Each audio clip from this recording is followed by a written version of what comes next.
Hello world, WayofTime here, bringing to you another developer commentary and sneak peek on Blood Magic. So, I haven't been able to do much in the past few days, however I have made some interesting systems as well as a few features that have been requested for some time.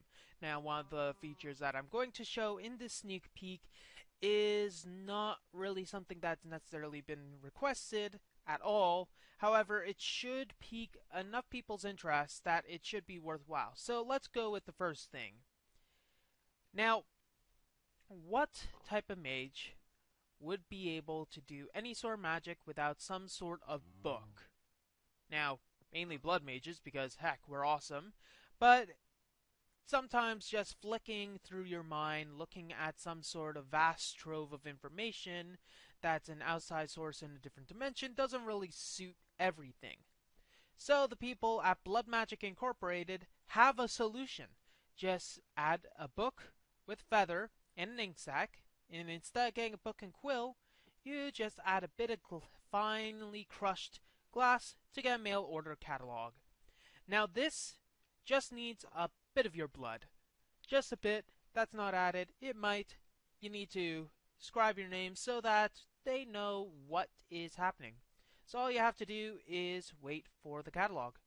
So just throw it on the ground, wait a bit. Then the blood mages from elsewhere, with their vast trove of power, will give you your own blood magic book.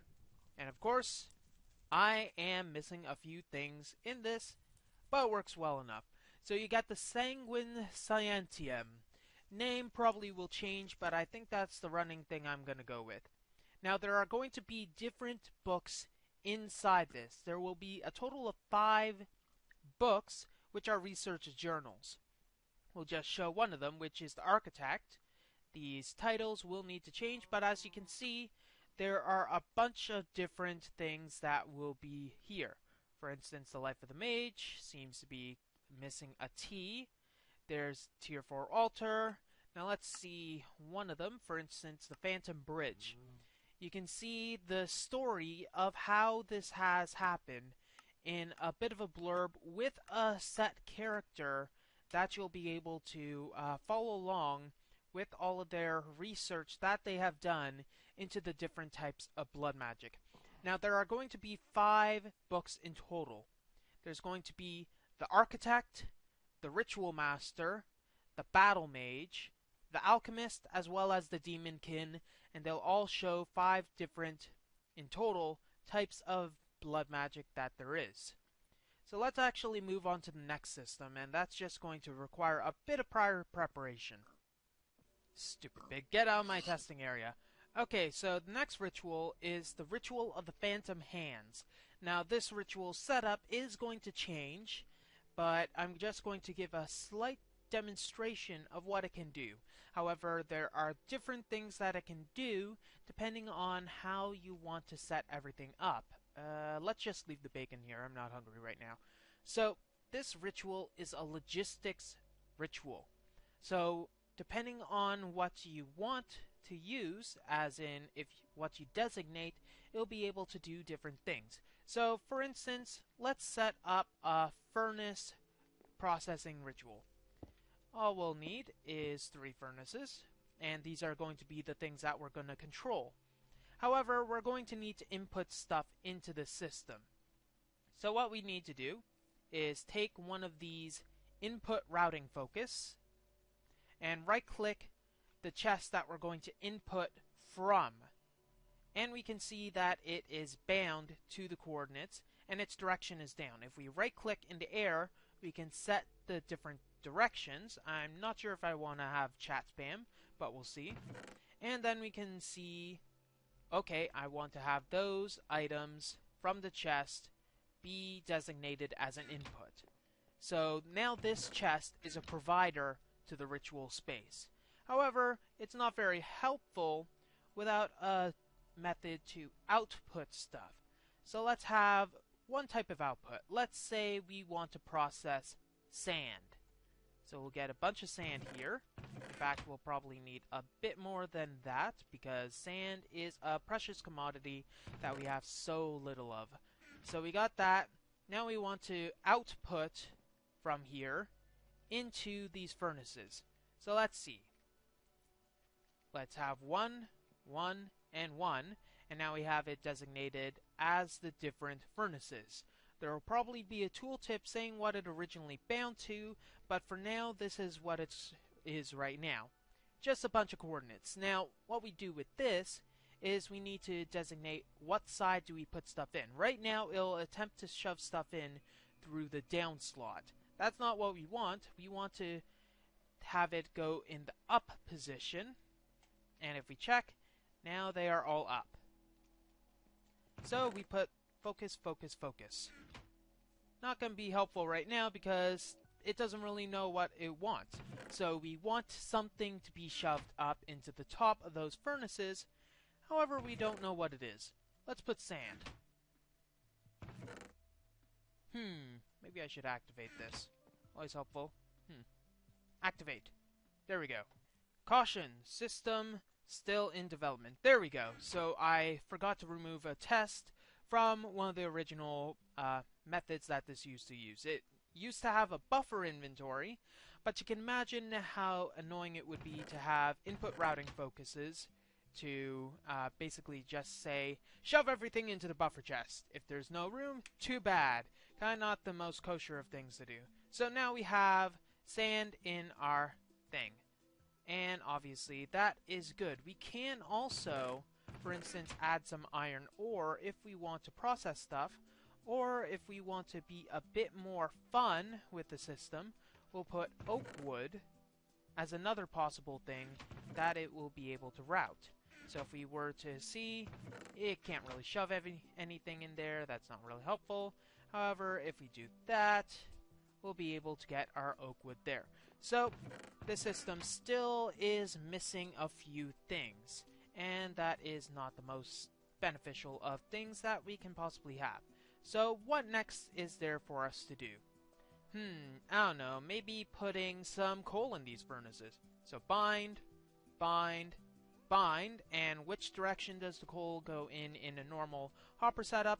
Well, the backs of them, or any sort of side. So if we click these twice, we'll be able to see that we're now designated as north. Throw these in, and now we're going to need a good charcoal supply. However, coal can also work, so let's go with that. That should be good. So we have charcoal, now can go in, and we'll put our charcoal in here for it to get sucked up. Nice little block like there, and we can see that it is slowly finding its way through the system. And if we take stuff out, nothing happens because these can't talk to each other. They can only talk through this ritual. Speaking about talking, let's actually get that input focuses. So how do we pull stuff out of these furnaces? We pull them out from the bottom. Wrong order, but oh well. Now if we pull down, and as an input focus, we'll be able to designate the stuff that's in here as input focuses. And as you can see, the charcoal, if we look here, is getting pulled out of all of the output slots and shoved into the sides. So that's good and everything, but we're going to eventually want to put the remainder of the charcoal over there. So the current method is there's no default paradigm right now. As in, there's no method for it to say, okay, if you reach this focus, everything else just shove into there. That will come later, but it seems not too helpful at this moment. So let's actually get another output focus to indicate where we want everything to output. And we'll also want our charcoal, and in our case also we're going to want some glass. So charcoal, glass, designate that, and we'll put it in. You can see it wasn't properly bound. We'll put it in the top, and we'll just put it here as the very last thing that it'll do. So the charcoal, once it finishes filling this, and we can probably show that. much of, it will start to fill up this chest with the remaining charcoal that is in the system.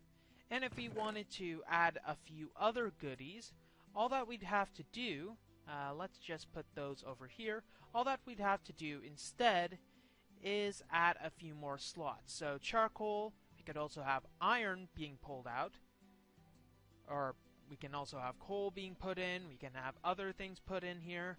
We can also designate like iron ore, gold ore, or other things, and we can also add another furnace by just taking 3 more focuses in this configuration. We need 1 input focus to say that this is going to be an input to the system, and also 2 output focuses to say that this is going to request different materials.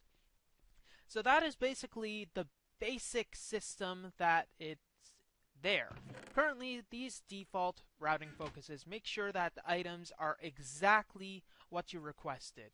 So same metadata, same NBT data, etc., etc. There are different focuses, however.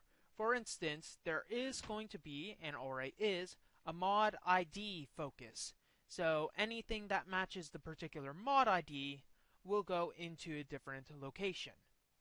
Everything that matches an item ignoring the NBT data, so blood orbs would be one of these instances, they'd go into another location. And you can also have other things such as ignore metadata, and there's going to be a few other focuses. I'm thinking that the current cost is going to be, you're going to get 8 of these routing focuses for 1 ender pearl, because if you have a very big system, it's going to add up very quickly. And the chest locations, they'll change.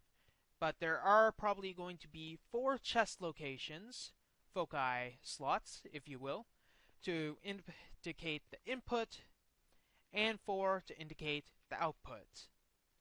And I think that's good. The only other thing that could possibly be added to the system, and it is being added, is another type of routing focus that will designate how many items can go in a certain slot. So for instance, if you only want 4 pieces of charcoal to go in, you'll be able to have that work.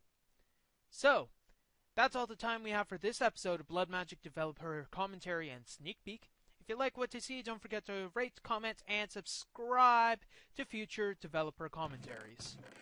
And we are racking up the charcoal, but I think we need a few more logs.